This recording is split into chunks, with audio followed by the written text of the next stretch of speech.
This hidden Windows 10 settings lets your PC sign in automatically without showing the password box, but only use this on trusted and personal computer.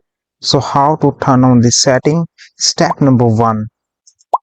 Press the Windows plus R key together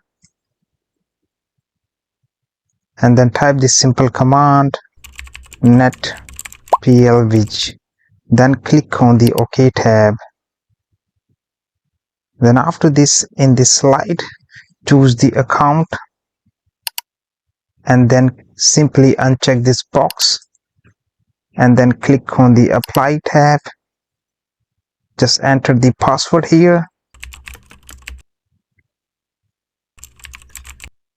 Then click on the OK tab and then click on the OK tab and simply restart your PC. Click on the restart tab.